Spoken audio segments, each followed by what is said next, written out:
Uzun illər bundan öncə Norveç meşəsi adlanan bir əsər oxumuşdum. Orada belə bir cümlə var idi ki, insanların qəlbində elə bir yer var ki, heç kim ora toxuna bilmir. O tənhalıqdır. O tənhalığa heç kim toxuna bilmir sözünü oxuyanda mən təəccüblənmişdim. Çünki biz elə bir insanlarıq, elə bir cəmiyyətin vətəndaşlarıyıq ki, biz düşünmürük ki, bu ölkədə, şərqdə, Azərbaycan kimi qaynar insanların olduğu bir məmləkətdə, qohumluğun şərt olduğu, qonşuluğun önəmli olduğu bir məmləkətdə tənha olmaq olar. Təklik nədir? İnsan niyə özünü tənha hiss edir? Bu iki söz arasında fərq varmı? Bunun üçün də klinik psixoloqu qonaq çağırmışam. Gülşən xanım Rüstəmova, xoş gəlmisiniz. Təşəkkür edirəm Zümrüd xanım. Çox gözəl yerdən daxil oldunuz məsələyə, çox poetik yanaşdınız. Həm də fikirlərimi inarsız müxtəlif şaxələndirdiniz. O qədər alternativ düşüncələr gəldi ki, bilirsiniz necədir? Təklik, tənhalıq bugün bizim üçün hansı mənanı kəsb edir? O biraz bizi qaranlıq elə bil otağa salır. Sanki oradan çıxış olmayacaq, sanki heç kəslə kommunikasiya qura bilməyəcək, ünsiyyətimiz olmayacaq kimi bir duyğu yaşadır bizə.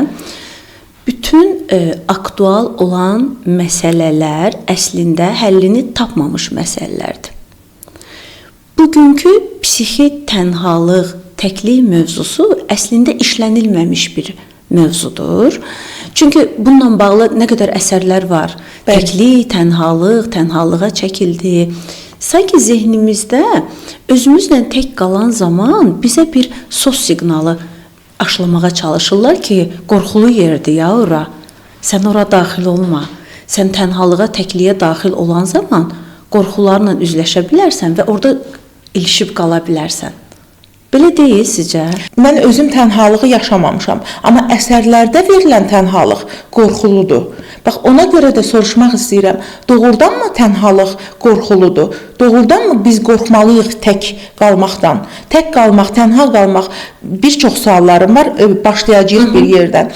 Öz içimizdə qapanmaqdırmı, yoxsa insanlardan küsməkdirmi, yoxsa tam əksinə öz xarakterimizin qurbanı olmaqdırmı? Tənhalıq duyğusunu ümumiyyətlə yazıçılar və şairlərin vəsfindən götürsək, həqiqətən dediyim kimi sanki bir qaranlığa sürüklənmiş halda bir axsayan bir canlı təsəvvürü yaranır bizdə ki, bu artıq hər şeydən doyub, bezib və bunu tərk ediblər, daha çox tərk ediblər, daha çox anlamayıblar kimi olur.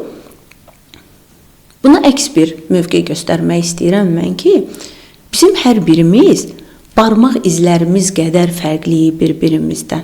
Əslində tənhayıq. Əslində biz təkik. Və tənhalıq dediyimiz hissə özümüzlə tək qalıb öz düşüncələrimizi filtrdən keçirdiyimiz andır. Amma hamının da mənəvi dünyası buna hazırdırmı Gülşən xanım? Hamı tənha qalmağa, belə deyim ki, özünə bu komfortu verməyə layiqdirmi? Baxın, diskomfortdur daha çox tənhalıq. Nə qədər gözəl görünsə belə ki, mən özümlə zaman keçirdirəm, özümlə düşüncəmdəyəm. Biz öz düşüncəmizdə başladığımız yerə dönürük Zümrüd xanım. O, arası kəsilmədən davam edən bir halqadır və biz o halqanın bir tərəfindən başlayırıqsa düşünməyə təklikdə, tənhalıqda. Eyni düşüncələrə gəlib çıxırıq. Ona görə qorxuludur o. Bəlkə də ən çox özümüz tanıyırıq. Günahlarımızı da, savablarımızı da özümüz bilirik deyə qorxuruq tək başına qalmağa. Bəlkə zehnimizdəki ön düşüncələrdən, ön mühakimələrdən, bəlkə zehnimizdəki özümüzü danlayan yaşlı versiyamızdan daha çox qorxuruq. Axı bizim hər birimizin zehnində uşaq mənimiz də var, yaşlı mənimiz də var. Həmişə obrazlı təsəvvür edin deyəndə deyirəm sanki əllərini belinə qoymuş bir yaşlı variantımızdır. Bizə oradan barmaq yelləyir ki, bax ha, addımlarıma nəzarət elə. Və bir uşaq versiyamız da var ki, o uşaq versiyası həmişə aşağıdan yuxarı baxır, gözləri belə yuxarı baxır ki, mən nə eləmişəm, nə edə bilərəm. Həm də biraz da şıltaqlıq eləmək istəyir hər yaşda. Hər yaşda o, belə deyim ki, tənhalıqdan qopub cəmiyyətə qarışmaq istəyir və yaxud da ki, birdən də küsüb hər kəsdən bir küncə qısılmaq istəyir. Bəs xarakterimiz bizim o qorxulu tənhalığa necə təsir edir. Mənim ətrafımda var belə insanlar, Gülşən xanım. Mənim qədər sosial olan bir adam belə onunla yaxınlaşmaqdan bir yerdə, bir nöqtədə illərin təsiri belə öz əhəmiyyətini itirir. Başlayıram çəkinməyə. Çünki ancaq mənfi enerji ilə yüklü, bütün hər şeyə, hətta belə deyim ki, ağda bir qara axtarmağa çalışan insanlar var. Onların o xarakteri onlara təkliyə itələmir ki. Zümrüd xanım, o qədər gözəl sual verdiniz. O gün video çarxların birində belə bir sualdan rastlaşdım və demək olar ki, son günlər hamıya o sualı verim. İcazə verin bu sualı sizə də verim. Bilməm nə qədər aktuallıq Bu dəfə qonaq mənəm. Deyir ki, sənin üçün boz rəng çirklənmiş ağdır, yoxsa təmizlənməyə çalışan qara? Sizin üçün bu nədir? Boz rəng. Sizə səmimi bir şey deyim. Mən Hindistanı dünyanın ən gözəl ölkəsi hesab edib 10 dəfə ora gedən və orada heç bir çirk görməyən bir insanam. Ona görə də düşünürəm ki, mənim üçün elə boz rəng ağın başqa çalarıdır. Əla, çox gözəl. Baxın, indi müxtəlif insanlara bu sual verilən zaman cavabların eyni olacağını düşünürsünüz. Hətta iki variant versək belə. Bizim ümumiyyətlə baxış bucağımızı təəssüflər olsun ki, özümüz tənzimləmirik. Bir dövrə qədər. Yəni bunu yaşla əlaqələndirməyəcəm, daha çox təcrübə ilə əlaqələndirəcəm. Bilirsiniz də, təcrübəli insan daha çox bilən insan hesab olunur cəmiyyətimizdə. İnsan hansı prizmadan məsələyə baxırdan asılıdır bu. Bir, ikinci ondan asılıdır ki, psixoloji immunitetimiz nə dərəcədədir? Psixoloji immunitetimiz ümumiyyətlə düşüncələrimizin daha davamlı olması deməkdir. Yəni, tənhalığa mənim münasibətim var. Mənim tənhalıq barədə deyilən informasiyalar barədə zehnim o qədər dolub daşırdı ki, bunu dibinə kimi dadmaq istəyirdim. Tənhalıq nə deməkdir? Hər birimiz tənhayıq. Hər birimiz tənhayıq. O tənhalıq bizə ağırlıq gətirirsə, mənim çoxlu dostlarım var. Mənim ətrafım var, mənim ailəm var, mənim qohumlarım var deyə özümüzü inandırmağa çalışırıq. Bir yerdə buna inanırıq. Zaman-zaman məyusluqlar yaşasaq belə, hardasa tənzimləməyə çalışırıq ki, yox, mən tək deyiləm, mən tənha deyiləm. Və çox maraqlıdır ki, insan daha çox o təkliyini və tənhalığını bilirsiniz harda ölçür? Çətin anlarında, dara düşən zaman, kefi olmayanda, sanki yoxlamağa çalışır ki, mənim ətrafım hesab elədiklərim yanımdadırmı? Gülşən xanım, mən sizi anladım. Deyirsiniz ki, əslində hamımız fərd olaraq təkik. Bu, əlbəttə ki, doğuşdan tək doğuluruqsa, indi bir neçə əkizləri falan istisna edərkən, onlar belə təkdilər, fərddilər, ayrılıqda, şəxsiyyətlər. Amma bu da biraz insanlara həddindən çox yük, missiya yükləmək deyilmi? Mən öz tənhalığımı ortaq axtarıram, belə çıxır. Mən öz problemimə ortaq axtarıram. Niyə biz sevincimizdə olan insanları yol yoldaşı hesab etmirik ki, ancaq dara düşəndə, problemə düşəndə yanımızda olan, kimisə belə deyim ki, öz problemimizə, öz çətin günümüzə, öz maddi sıxıntımıza niyə ortaq axtarırıq? Mən bunu qətiyyən izləyicilər məni səhv anlamasınlar.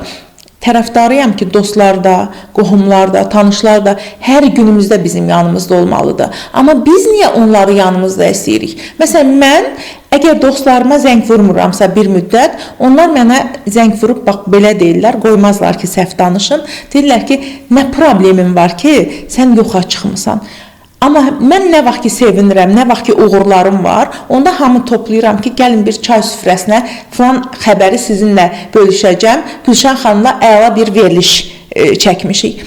Niyə biz insanları lazımından çox yükləyirik? Onlara belə bir borc qoyuruq üstlərinə ki, sən mənim dar günümü mənimlə bölüşməlisən. Çünki doğulan gündən zehnimizə daxil olan və hətta ana bətnində olan zaman çox güman ki, insanlar bunu qəbul etmirlər ki, uşaq orada nə duyur, amma uşaq ananın bütün duyğularını duyur 9 ay müddətində və formalaşmış halda dünyaya gəlir. Biz bu həyata qədəm qoyduğumuz gündən ətrafdakıların daha önəmli olması barədə informasiya eşidirik. Yəni bizim ətrafımız daha vacibdir. Onların düşüncələri, istəkləri daha vacibdir. Və sanki özümüzdən qurban vermişik deyə bu insanlar üçün, bütün ətrafımız üçün bizdə XX sayda gözləntilər yaranır. Axı mən sizə görə səsimi ucaltmadım ki, sizi narahat etməyim. Bəs indi siz məni niyə anlamırsınız? Ən bəsit halda izah eləmək istəyirəm. Və münasibətlər niyə bizim ölkəmizdə, niyə bizim cəmiyyətdə adekvat deyil münasibətlər? Ana-övlad münasibəti adekvatdırmı? Qaynana gəlin münasibəti adekvatdırmı? Və ya ata-övlad münasibəti, cütlüklər arasında olan münasibət harda adekvatlıq görürsüz tam-tamına? Yoxdur adekvatlıq. Çünki çox gözləntilərimiz doğru deyil. Çünki bizə aşılanan fikir odur ki, sən hamı üçün et, nələrsə hamı üçün qurban ver və o insanlar yığışıb səni çətin anında əl birliyi ilə səni oradan çıxardacaq. Gülşah xanım, icazə verin tam sizinlə razılaşmayım. Niyə? Ona görə ki, mənə elə gəlir ki, bu cümlələr biraz da pafosludur. Nə üçün? Məsələn, mən yaxşı bir müşahidəçi hesab edirəm özümü. Mən görürəm ki, o böyük pafoslu cümlələr quran nə analarımız, nə qaynanalarımız ki, hamısını çox sevirəm, nə atalar, nə də ki, həyat yoldaşları, qadınlar və kişilər fərq etmədən heç də dedikləri qədər qurban deyirlər. Sadəcə olaraq bunu cümləyə çeviriblər. O qədər deyirlər ki, özləri də özlərinin qurban olduqlarına inanırlar. Məsələn, mən izləyirəm, görürəm ki, yaxşı, pis, orta, normal, belə deyim, düşə qalxa, özü necə yaşayıbsa bir təhər 5-6 uşaq böyüdüb və uşaqlar belə deyim, yeniyetməliyə çatmamışdan ancaq ona minnət olaraq geri nəsə gözləyir. Məsələn, yeniyetmə bir qızına, oğluna çox rahat filan şeyi niyə etmirsən, mən uşaq vaxtı sənə bu qədər əziyyət çəkmişəm deyə bilir. Demək ki, heç də qurban deyil, heç də böyük nələrsə etməyib. Çünki insan nəyisə fədakar olursa, o 14 yaşa qədər olmur da uşağının. Elə ömür boyu fədakar olur. Fədakarlar aqressiv olur. Nəyisə qurban verirsə insan, o bir müddət qurban verə bilməz ki, xarakterindən danışıram. Əgər bir adam mülayimdirsə, özündən kiməsə yaxşılıq etməyi sevirsə və yaxud da ki, təmannalıq güdmürsə, təmanna güdən biri deyilsə, o insan 14 yaşa qədər edə bilməz ki bunu və yaxud da 20 yaşa qədər edə bilməz ki. Elə həmişə edəcək də bunu. Biraz pafoslu gəlir mənə bu cümlələr ki, biz cəmiyyət üçün nəsə edirik, aləmiz üçün nəsə edirik, sonra da qarşılıq gözləyirik. Güya qarşılıq gözləmirik, güya qarşılıq gözləmirik. Bilirsiniz, bu həyatda nəfəs alma qədər nəfəs vermə də var. Bəli. Yəni, nəyinsə qarşılığını ölçən cihaz biz deyilik. Yəni, bir insan olaraq bunu biz təyin edə bilmərik ki, mən qarşılıq gözləyirəm, gözləmirəm. Süni səslənəcək bu. Çox süni səslənəcək. Çünki mən hər zaman deyirəm ki, deyirlər ki, ən dəhşətli diaqnoz kimdir? Narsistlərdir, nə bilim, borderline'dır, o diaqnozdur, bu diaqnozdur. Deyirəm, bir dəqiqə, ən dəhşətli diaqnoz fədakarlardır. Onlarda elə bir aqressiya var ki, o aqressiyanı siz görsəz, qorxarsınız. Çünki insan hər bir nəfəsinin, hər bir addımının qarşılığını zihinsel olaraq, ruhsal olaraq tələb edir. Və sən onu nə qədər susturursansa, nə qədər cilovlamağa çalışırsansa, 2 qatına çıxır o güc, o qüvvə. Təsəvvür eləyin, autoaqressiya, daxili aqressiya, özünü xəstələndirən insanlar, sağalmayan, illərlə xəstə olan insanlar xəstə kimi aparan. İllərlə bir xəstəlikdən digər xəstəliyə keçən insanlar var Zümrüd xanım ölkəmizdə, bilmirsiniz. Ofla başlayan cümlələr var. Necəsinin cavabı la başlayan sözlər var. Çox razıyam sizdən. Tənhalıq biraz da sığınacaq deyilmi insanların səhvlərinə geyindikləri don deyilmi? Məsələn, məni evdəki həyat yoldaşım görmədi, xanımım mənə gözəl cümlələr demədi, məni ilhamlandırmadı. Mən də başqa bir xanımı neyləmişəm? 3 dənə gözəl mesaj yazmışam. Çünki bugün bilirsiniz ki, mən heç vaxt xəyanəti xanım və bəy cinsinə ayırmıram. Mənə elə gəlir ki, bu xarakter işidir. Amma daha çox belə görürük ki, buna don geyindirir. Bəylər də, xanımlar da ki, nə eləmişəm? 3 dənə SMS yazmışam və yaxud da ki, 5 dənə SMS-nə cavab yazmışam. Zümrüd xanım, bilirsiniz, baxın, yenə də başa dönürük ki, biz ümumiyyətlə bizim məfhumlar haqqında düşüncələrimizdə bir yanlışlıq var. Ayarlarımızda, tənzimləmələrimizdə bir yanlışlıqlar var. Mənim tənhalığım, mənim tərəf müqabilim tərəfindən doydurulmalıymış.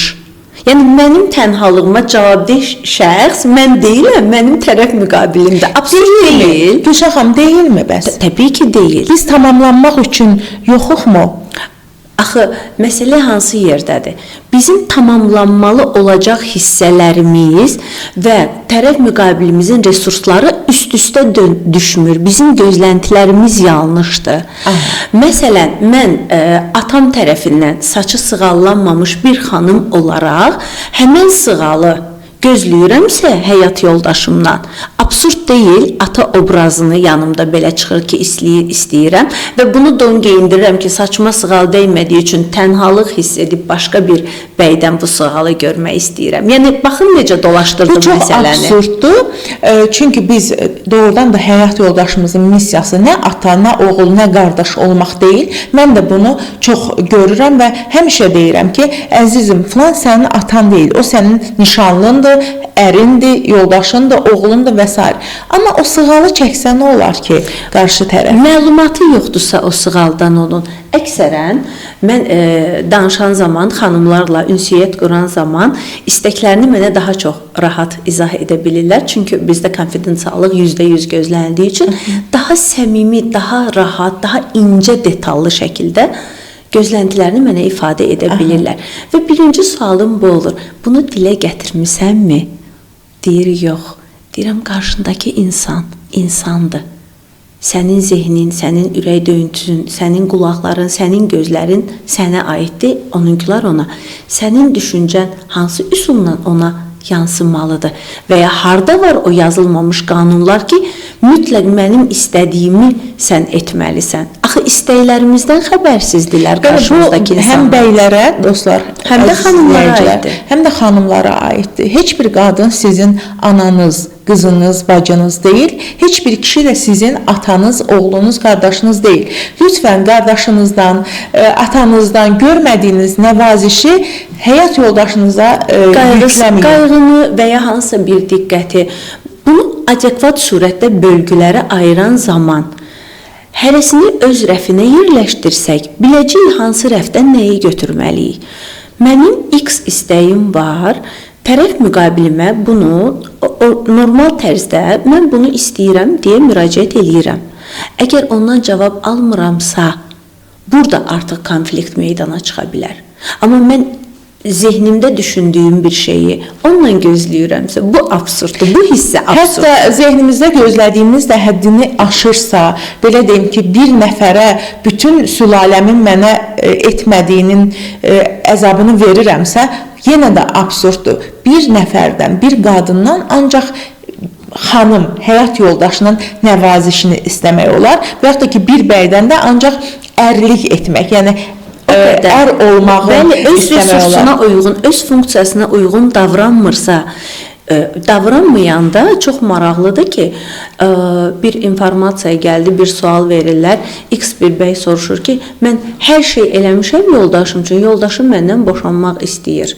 Mən neyini? Mən artıq tükənmişəm, mən hər şey eləmişəm. Yəni, cümlə bu cürdür. Yəni, hər şey eləmişəm deyəndə detallara bölən zaman ortalığa çıxan mənzərə çox belə qəribə. Heç nə etməyibmişsən demə. Yəni, hər şey etmişəm deyəndə o nənələrimizin dediyi ifadələr var deyə, çayım var, çörəyim var, evim var, paltarım var. Yəni, bundan artıq nə istəyirsən? Doğrudan da belədir Gülşən xanım. Bəzən biz həyat yoldaşlarımıza, evlatlarımıza uşağımıza, hətta yaşlanandan sonra valideynlərimizə bir obyekt kimi baxırıq. Sanki onun yeganə xoşbəxtliyi yemək yemək və paltar geyinməkdir. İbtidai düşüncədən çıxa bilmirik ki, yəni yaşamaq uğrunda savaşda qalib gəlirsən, yəni istidən və soyuqdan səni qoruyuram, daha nə istəyirsən və yaxud da ki, xanımlar da bunu edir. Yeməyini bişirirəm, paltarını yuyuram, daha nə istəyir. Bir də emosional o boşluqlar var. Bəzən onları da doldurmaq lazımdır. Qətiyyən bunu telefon, maşın deyil, sadəcə olaraq bir uğurunu alqışlamaq məsələn. Biz o emosional hissəmizi görməzdən gəlmişik uzun illər. Son dövrlərdə aktuallıq qazanan problemlər harda meydana çıxmağa başladı və harda öz təzahürünü tapmağa başladı. Hansı ki biz insanı emosional varlıq kimi görməyə başladıq ki, insanın duyğuları var, insanın hissləri var.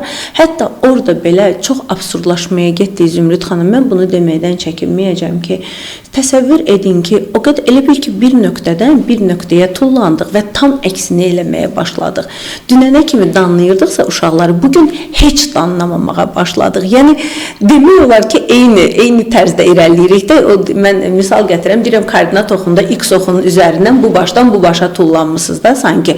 Yəni mən uşağımı danlayırdım, məni danlayıblar, məni əl qaldırıblar, məni döyüblər, şiddət göstəriblər və ya tərbiyə veriblər və ya qadağalar tətbiq eləyiblər.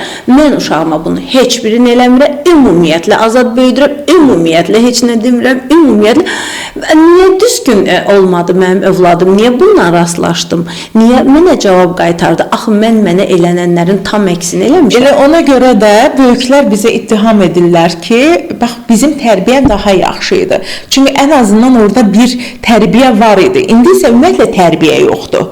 Yəni danlamaqla da olsa, belə deyim ki, qətiyyən şiddətin əleyhinəyik, hələ uşaqları olan şiddətin. Şiddətin əleyhinəyik biz qətiyyən. Amma vurmaqla da olsa bir tərbiyə var idi. İndi isə ümumiyyətlə tərbiyə yoxdur. Hər şey öz oxundan çıxıb, tamamilə razıyam. Gəlin tənhalığa qayıdaq.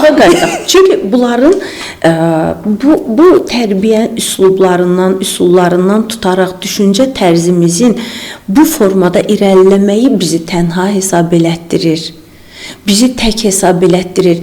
Yer üzərində olan canlıların məhz insana verilən bir xüsusiyyət var, ünsiyyət xüsusiyyəti.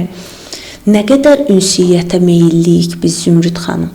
Mən öz tənhalığımı, təkliyimi, öz düşüncələrimi, öz hisslərimi tamamilə və tam səmimi qaydada bölüşə biləcəyim nə qədər obyektim var ətrafımda. Bütün dostlarımızı nəzərə alırıq. Baxın, bir gözünüzün qabağına gətirin ki, bu qədər ətrafınız var. Onların içindən tam səmimi hisslərinizi bölüşə biləcəyiniz neçə nəfər var ki, ünsiyyətlə danışaraq bütün duyğularımı, istər baxın, hiyləgər duyğularımı, hiyləgər planlarımı, istər hardasa geri hansısa bir paxıllıq hissimi, həsəd hissimi və yaxud da ki, çox pis təsir elədi və yaxud da ki, burada özümü bildirmədim, amma mən çox sevindim, nəsə baş verəndə. Bunları danışa biləcəyimiz nə qədər mənim adamdır? çox azdır. 1 ya 2 nəfər. Ya da ki, yoxdur. Ya var, yoxdur, var. Ya insanlarda, bizlərdə ya yoxdur, ya da maksimum 1 və 2 nəfər var ki, hansı ki, ondan gözlədiyimiz cavabı da ala bilmirik. Gülşən xanım, bu bizi tənhalığa sürükləyən amildir. Bəli, çünki yəni o adamı biz tapmalıyıq. Ona dediyimiz hər sualın cavabı bizi qane edəcək, o bizi heç vaxt asıb kəsməyəcək, heç vaxt danlamayacaq, dediyimiz hər şeyi anlayacaq. Bu adamı tapmaq bizi tənhalıqdan xilas edirmi? Təkcə o deyil. Orada bir yanlış olar ki, deyim ki, danlamayacaq və yanımda olacaq. Bu deyil. Mənim gözləntim nədir? Mənim səmimi söhbətimə reaksiya nə gözləyirəmsə, ağlamağımı gözləyirəm, məni danlamağını mı istəyirəm, qucaqlamağını mı istəyirəm və ya səhvimi desin üzümə. Nəyi gözləyirəmsə, o insan bizə lazım olur. Bu bir puzzle kimidir. Bəs o insanı tapmamaq öz günahımız deyilmi? İzah etmiriksə, günah deyil. Ümumiyyətlə bu həyatda günah deyilən bir şey yoxdur. Yəni səhvlər insanlar üçündür. Bizim günah adlandırdığımız belə deyim, lap günah deməyək, ona yanlış deyək, səhv deyək, düzgün seçim etməmək deyək, nə istəyirsiniz deyək. Deyil, bizdən asılı deyil. Çünki ümid elədiyimiz, yəqin ki, hardasa buna bir işarə görmüşük ki, ümid edərək yola çıxmışıq ora. Gülşən xanım, mən özümü tənha hiss edirəm. Düşünürəm ki, tənhayam, başlayıram sosial şəbəkələrdə vaxt keçirməyə və yaxud da ki, mənasız seriallar burulğanına düşmüşəm.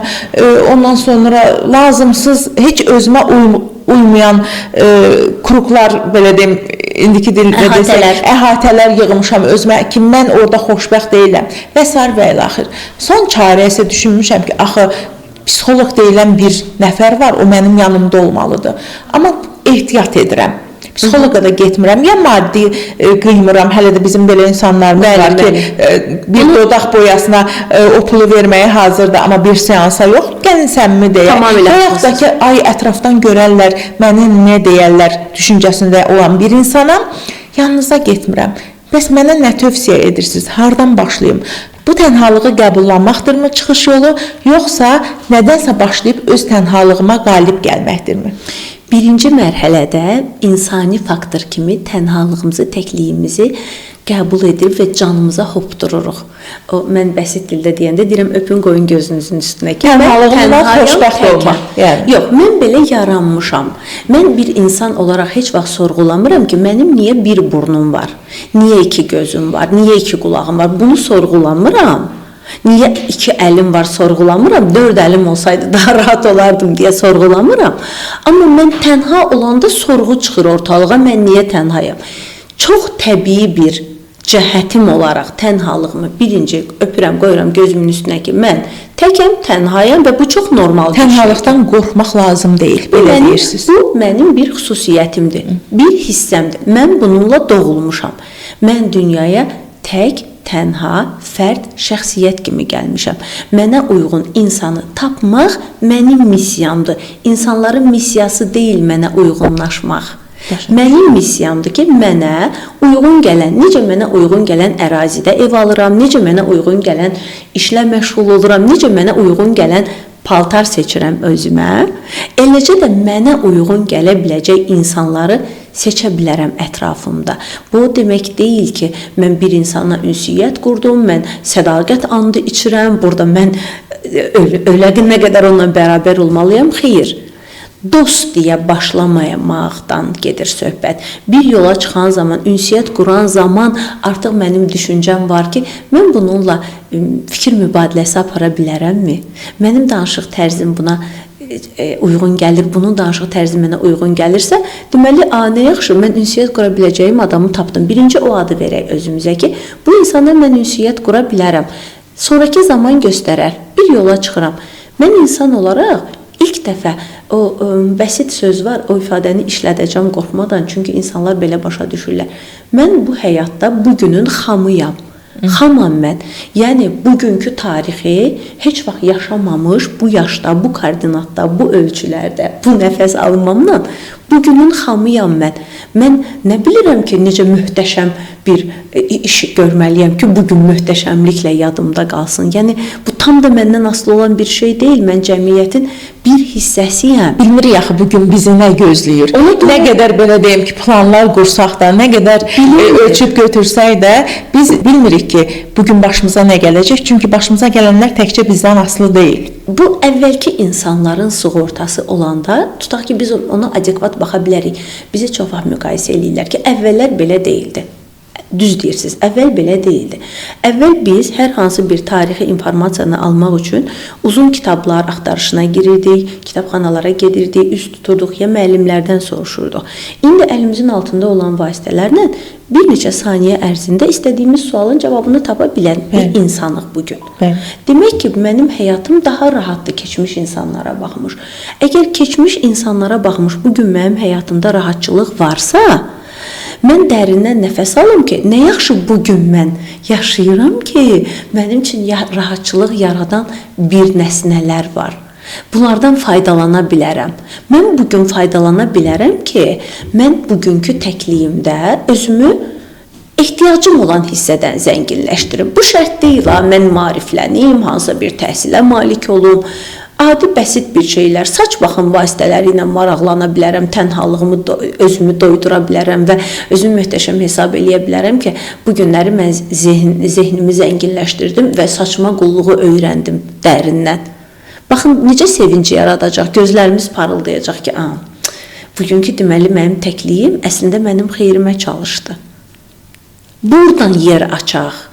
Buradan rəf açmağa çalışaq. Əslində bəzən də kimyager əsərində var bu. Deyir ki, çox gözəl əsərdir. Deyir ki, öz daxili dünyanına enmək üçün, öz daxilini eşitmək üçün hamıdan uzaqlaşmaq da sənə uğur gətirəcək, sənə fayda verəcək. Belə deyim ki, öz daxilini dinləmək üçün mütləq insanlardan uzaqlaşmalısan kimyager əsərində. Mən də düşünürəm ki, amma gərək o daxili dünyada Gülşən xanım, sizə razıyam. Amma bir şeydə biraz narazılığım var ki, daha doğrusu narazı deyiləm. Eyni düşünmürəm ki, gərək o daxili aləmimiz də bizim dolu ola. Gərək həmin insanda saç baxımına bir meyl edək ki, görüm saçımı necə daha gözəlləşdirə bilərəm və yaxud da ki, ətrafıma necə gözəlliklər parlaya bilərəm. Uşağımın 14 yaşı var, onu yaxşı tərbiyə etmək üçün hansı kitab oxuya bilərəm. Amma bəzən insanlar tənhalıqdan özünə uyğun olmayan, ailəsinə uyğun olmayan yerlərə də meyl edirlər. Amma bu yaxşıdır Zümrüd xanım. Niyə? Çox yaxşıdır.